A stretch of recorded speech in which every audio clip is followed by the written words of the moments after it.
Assalamualaikum warahmatullahi wabarakatuh. Salam SHMH Zina Hukum Melek Hukum. Pemirsa SHMH yang saya hormati, yang saya banggakan, yang saya muliakan sebangsa dan setanah air dimanapun Anda berada. Kembali lagi dengan channel Zina Hukum Melek Hukum, channel SHMH, satu-satunya channel yang membahas KUHP baru, ayat demi ayat, pasal demi pasal, yaitu Undang-Undang Nomor 1 Tahun 2023 yang akan berlaku mulai nanti 2 Januari tahun 2026. Dan kali ini kita pada video yang ke-386.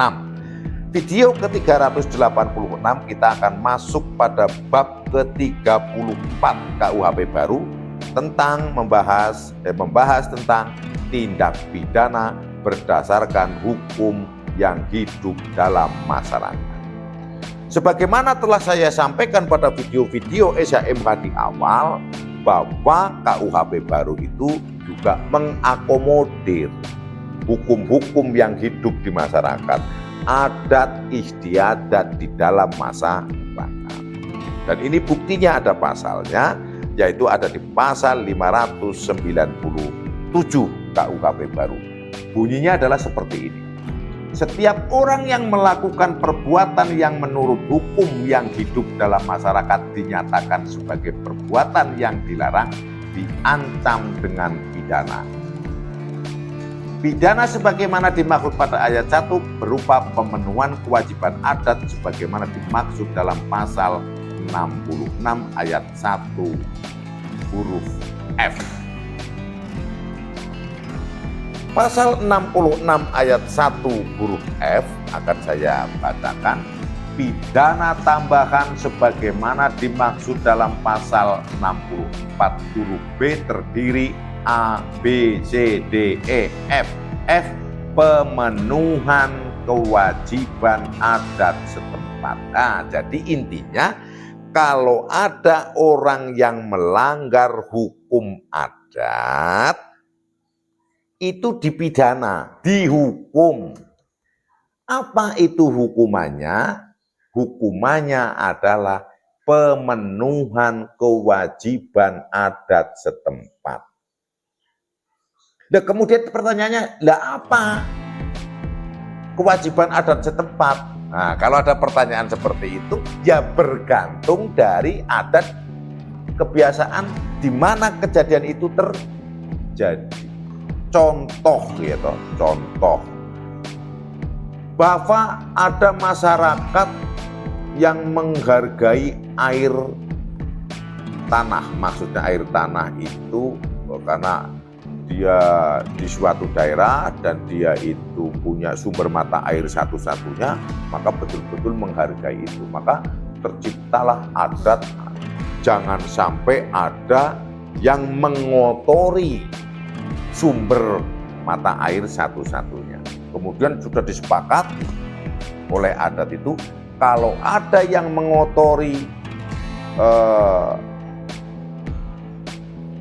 mata air, sumber mata air satu-satunya di lingkungan masyarakat itu dikenakan hukum adat menyerahkan seekor sapi, misalnya ini contohnya. Ya secara gampang, kalau yang melanggar didenda 1 ekor sapi. Nah kemudian ada orang luar tahu itu, misalnya ini kayak kolam itu kan sumber jernih, di atas ada pohon-pohon yang rindang, jadi airnya dingin, malah mandi. Wah ini ada danau kecil ini, mandi ini kan, bisa saja ada seorang yang pencinta alam jalan-jalan ini nyemplung di situ mandi. Nah ini dia, kena dia. Karena apa? Loh tapi kan dia tidak tahu. Ya mau tahu atau tidak tahu, hukum adatnya begitu, maka dia yang dipidana. Pidananya adalah pidana sesuai adatnya, harus menyerahkan seekor sapi. Kan gitu contohnya. Nah namun demikian, bahwa untuk menerapkan hukum adat itu nanti ke depan, sudah saya jelaskan di video ke depan, itu harus ada peraturan pemerintah. Peraturan pemerintah yang menyatakan dulu bahwa ini adalah hukum adat.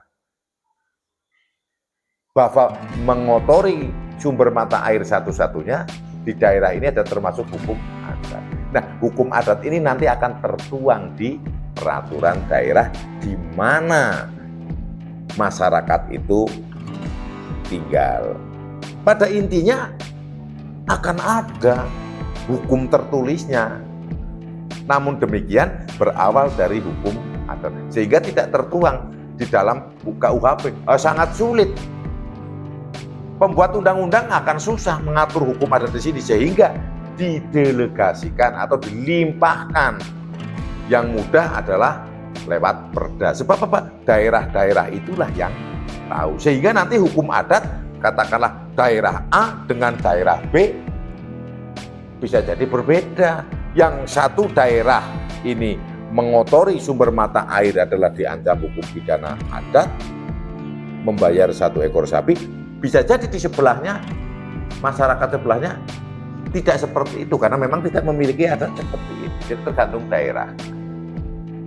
Yang penting KUHP ini sebagai ibunya undang-undang sudah mengatur, sudah memiliki acuannya, yaitu nanti dihukum boleh. Apa hukumannya? Pemenuhan kewajiban adat setempat.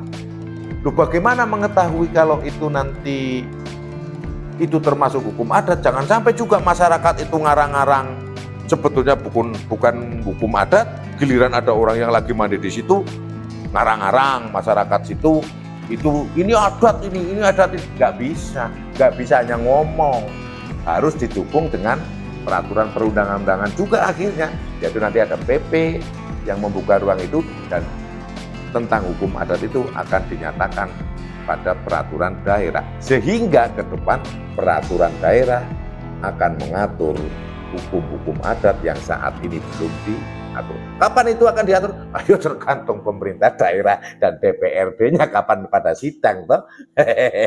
Ya nggak bisa. Ya, kalau mereka lambat-lambat ya nggak punya perda tentang adat setempat, kan nggak bisa. Ya besok kalau memang ada ya segera, dan mudah-mudahan ada channel SHMH ini sudah mulai persiapan menginventarisir dan disampaikan kepada pemerintahan daerah. Siapa sih pemerintahan daerah? Ada 2, dari Pemda, ada dari Bupati dan DPRD, juga pemerintahan daerah. Kalau yang tingkatnya levelnya provinsi ya ke gubernur dan ke DPRD provinsi, seperti itu. Sehingga begitu ini undang-undang KUHP baru ini saya sambil ngedit ini, KUHP baru ini 2 Januari berlaku, langsung disusul oleh PP-nya sudah siap, langsung disusul oleh perdanya juga langsung siap atau jadi, sehingga tidak terjadi kekosongan hukum. Tapi biasanya nggak kayak gitu sih, biasanya ribut dulu itu kan. Biasanya ribut dulu, pada ribut ini aturannya mana baru dibikin. karena ya dilema juga, belum ada kerugiannya, belum ada kejadian membuat aturan itu juga.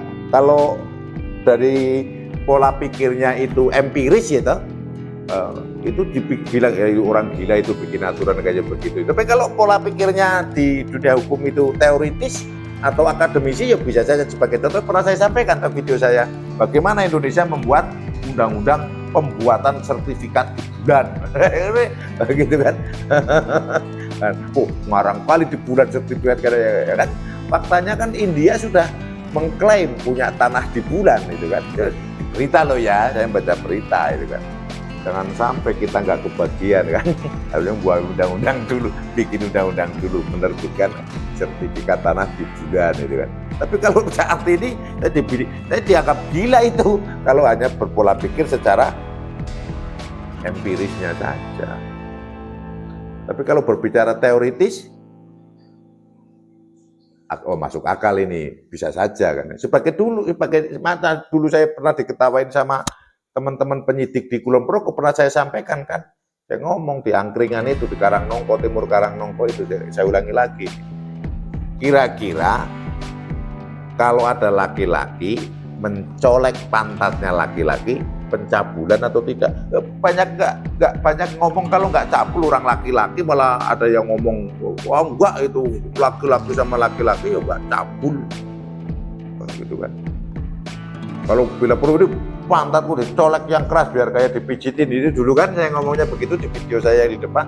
Tapi faktanya sekarang KUHP baru mengakomodir bahwa pencabulan itu tidak hanya laki-laki kepada perempuan, tapi perempuan terhadap perempuan itu bisa, laki-laki terhadap laki-laki bisa, laki-laki terhadap perempuan itu juga bisa, perempuan terhadap laki-laki pun itu bisa. Ya mungkin kalau yang umum dulu, pada zaman dulu mungkin laki-laki yang mencabuli perempuan, itu umum-umum, ya kan. Tapi kan belum lama ini ada kan ibu rumah tangga muda itu malah mencabuli laki. Dia perempuan loh, mencabuli laki-laki walaupun laki-lakinya masih kecil-kecil, suruh menonton PS di rumahnya, akhirnya enyak-enyak itu kan. Itu kalau yang begitu, yang mencabuli yang lebih tua itu anak-anak sama, ya kan, perempuan, ya kan, bukti kan. Dan sudah terbukti juga di KUHP baru, omongan saya yang tahun-tahun yang lalu, bahwa mencolek pantat laki-laki itu, walaupun yang mencolek itu laki-laki, bisa masuk penjara. Ya itulah, mudah-mudahan terkait hukum adat ini juga saya bersyukur sekali bahwa di dalam hukum-hukum undang-undang ini sudah mengakomodir hukum adat, sehingga nanti masyarakat akan tetap terakomodir, hukum-hukum yang ada hidup di masyarakat itu tetap bisa bertahan, karena adat istiadat Indonesia kan seluruhnya baik, gitu. Adat istiadatnya itu baik, sehingga kalau terakomodir dibuka ruang oleh peraturan perundang-undangan seperti ini akan lebih bagus. Dan kita mudah-mudahan kemajuan tetap, adat istiadat yang baik juga tetap bertahan, sehingga akan lebih baik. Di normatif kraft devachtigen, hukum yang hidup di masyarakat. Itu yang bisa saya sampaikan pada video yang ke 386 ini. Saya sangat berharap dan semoga bermanfaat. Apabila ada salah kata, salah ucap dari saya, mohon dimaafkan dan dimaklumi. Berikan komentar yang membangun, tonton seluruh video SHMK, dan subscribe serta like dan share kepada orang-orang tercinta kita, agar kita sama-sama turut serta mencerdaskan kehidupan bangsa, khususnya mengetahui tentang KUHP baru. Salam SHMK, Sinau Hukum, Melek Hukum. Wassalamualaikum warahmatullahi wabarakatuh. Terima kasih.